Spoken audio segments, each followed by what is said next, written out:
اعوذ باللہ من الشیطان اللعین الرجیم بسم اللہ الرحمن الرحیم۔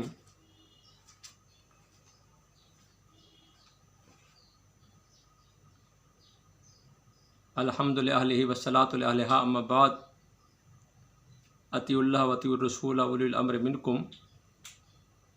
اما بعد، برادران عزیز، اکثر عزیز دوست احباب فون کر کے یہ کویشچن کرتے ہیں کہ تقلید کی بابت آپ بتائیں کہ قرآن و حدیث کا کیا نظریہ ہے۔ بعض دفعہ دوستوں نے پوچھا کہ جی آپ بتائیں آپ کا کیا نظریہ ہے، تو میں نے عرض کیا کہ میرا کیا نظریہ ہونا ہے، استغفر اللہ، اسلام میں، دین میں انسان کے نظریے کی کیا حیثیت ہوتی ہے، یہ تو کسی دوسرے کو کافر بنانے والی بات ہے۔ تو قرآن و فرمان معصوم سے ہمارے لیے کیا مترشح ہوتا ہے، یا ہمیں کیا سمجھ آئی کہ تقلید کی شریعت میں کیا حیثیت ہے۔ مسئلہ اتنا سا، اس کی وضاحت پھر میں کبھی وضاحت سے میں اس پر ویڈیو ریکارڈنگ کرواؤں گا، چند منٹ کا یہ کلپ سن لیں۔ معصوم سے پوچھا گیا کہ آپ کے بعد ہم کیا کریں، فرمایا ہمارے راویان حدیث سے پوچھو۔ اس کے بعد مالک نے فرمایا کہ جو اس سے روایت کرے۔ پھر محدثین پہ بات آ گئی، پھر علماء پہ بات آ گئی۔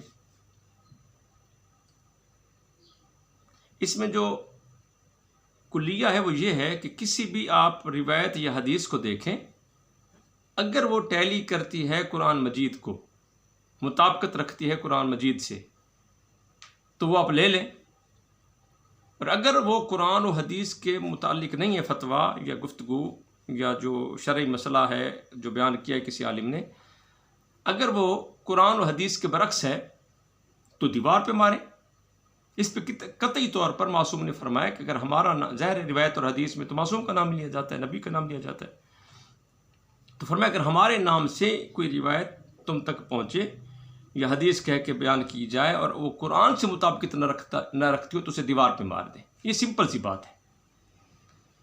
اب چونکہ سب سے زیادہ جو تنازع ہے اس وقت پوری کائنات میں، اس وقت نہیں بلکہ حضرت محمد مصطفیٰ صلی اللہ علیہ وسلم کی زندگی سے لے کر تا یوم ظہور امام زمانہ، سب سے زیادہ بحث جس مسئلہ پر ہو رہی ہے وہ ولایت اور امامت ہے، اور اس کی وجہ سے پھر علماء کی تقلید کا مسئلہ آ جاتا ہے کہ جناب ان کا حکم مانا جائے یا نہیں مانا جائے۔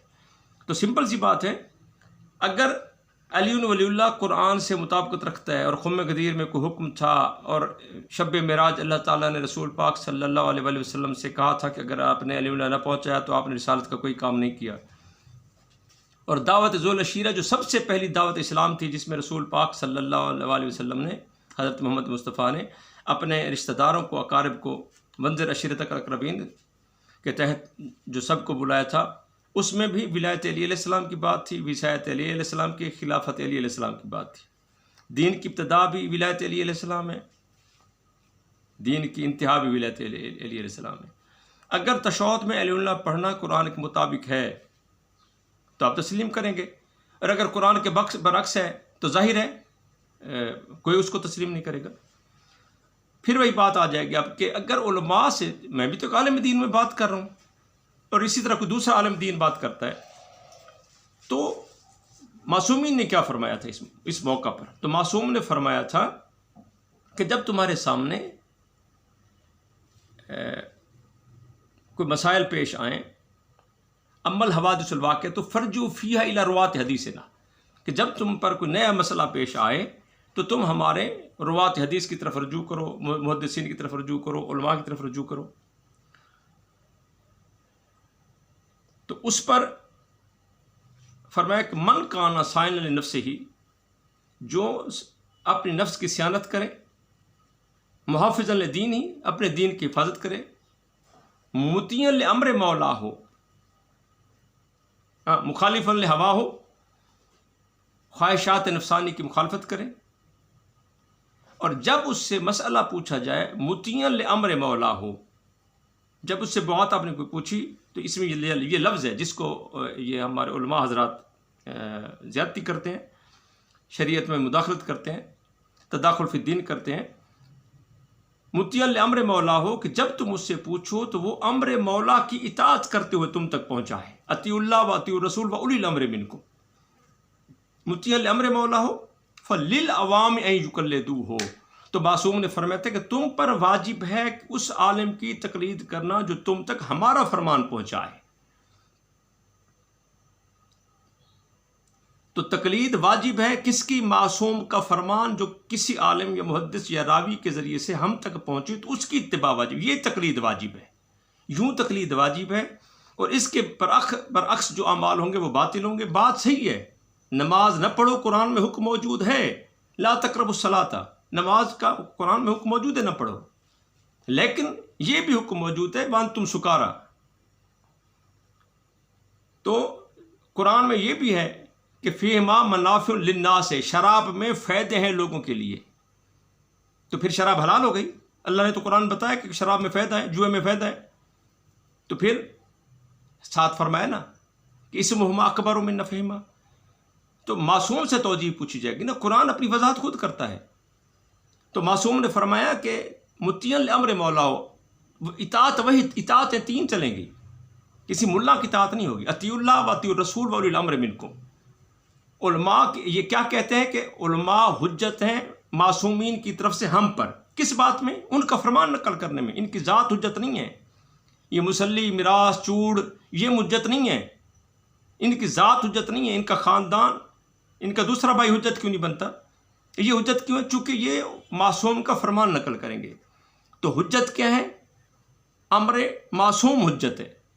علماء حجت کیا ہے کہ جب ہمارا امر تم تک منتقل کریں تو تب یہ حجت ہے، نہ کہ ذات ان کی حجت ہے۔ ملا کی ذات حجت نہیں۔ میں قاضی شاہ مردان ولد شیر پاکستان علامہ قاضی سید الرحمن علوی، میری ذات حجت نہیں۔ حجت وہ فرمان ہے جو معصوم کا میں آپ تک نقل کروں۔ اسی لیے معصوم نے فرمایا تھا کہ پھر کچھ لوگ، کچھ علماء ایسے آئیں گے جو امام ابا پہنے ہوئے ہوں گے، یہ پوری روایت کے لفظ ہیں، یہ بے ایمانی کرتے ہیں نا، آدھی حدیث بتاتے ہیں، پوری حدیث کے لفظ ہے کہ کچھ علماء ایسے آئیں گے کہ جو امام ابا پہنتے ہوں گے، ہمارا لباس پہنتے ہوں گے، ہمارے نقائص ڈھونڈیں گے، ہمارے فضائل چھپائیں گے، یہ لوگ ہمارے دشمن ہوں گے اور لشکر یزید سے بدتر ہوں گے، اور جو ان کی تقلید کرے گا قیامت والے دن یہود و نصارہ کے ساتھ اٹھایا جائے گا۔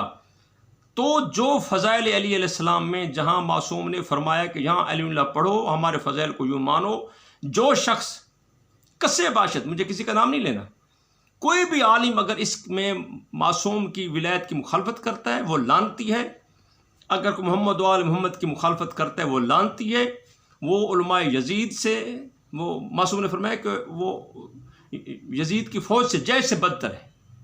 معصوم کے مذہب میں، دین محمد و آل محمد میں جو شخص امر مولا کی مخالفت کرے، محمد و آل محمد کے نقائص ڈھونڈے، کہیں بھی اگر آپ نے اس کی گفتگو سنی اور اس نے کہا کہ اللہ تعالیٰ یزید کو جنت بھیج سکتا ہے اور اس کے اپوزٹ بھی کر سکتا ہے، جی اگر کہیں کسی نے محمد و آل محمد کی شان میں گستاخی کی تو سمجھ جائیے کہ یہ وہی جیش یزید سے تعلق رکھنے والے ہیں۔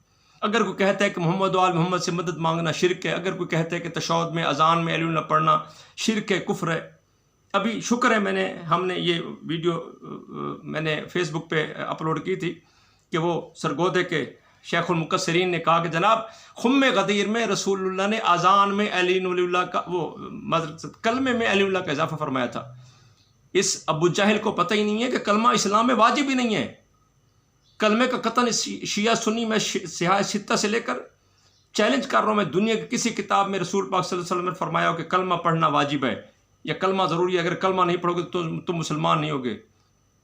نماز واجب ہے اور شہادت کا اقرار واجب ہے، وہ تشہد میں ہوتا ہے، اور رسول پاک صلی اللہ علیہ وسلم نے ہماری کتب میں، میں اس پر تفصیلی ویڈیو ریکارڈ کرواؤں گا، آخری بات کہہ رہا ہوں، رسول پاک صلی اللہ حضرت محمد مصطفیٰ صلی اللہ علیہ وسلم نے خم غدیر میں اذان میں اور نماز میں علی اللہ پڑھایا تھا، نہ کہ کلمہ میں پڑھایا تھا۔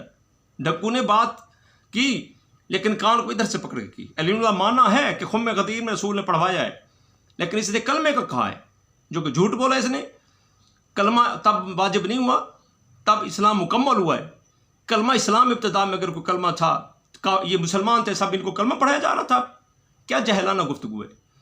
وہاں کوئی کلمہ واجب نہیں ہوا. خم غدیر پہ ولایت علی علیہ السلام واجب ہوئی تھی اذان میں، نماز میں.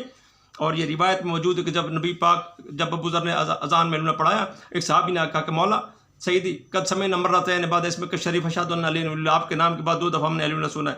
تو آپ نے فرمایا ھذا حق ہما سمعت ھذا حق. اس پر تفصیلی گفتگو میں ریکارڈ کراؤں گا. تو بس اتنا سا میری گزارش سن لیجیے کہ تقلید واجب ہے، مت بھولیں. یوں نہیں کہ تقلید واجب نہیں ہے، لیکن امر مولا کی واجب ہے. مولا کا حکم آپ تک پہنچے تو آپ کے لیے وہ واجب ہے. اس کی تعمیل کرنا، اس کے امتثال امر کرنا، یہ واجب ہے. اور جو شخص اس سے ہٹ کر کسی عالم کا فتویٰ مانتا ہے یا دشمن علی میں فتویٰ مانتے، تو قیامت والے دن ہم نے اپنا واجب پورا کر دیا، قیامت والے دن وہ اللہ کی بارگاہ میں خود جواب دے ہوگا، محمد وآل محمد علیہ السلام کی بارگاہ میں خود جواب دے ہوگا. وما علینا الا البلاغ.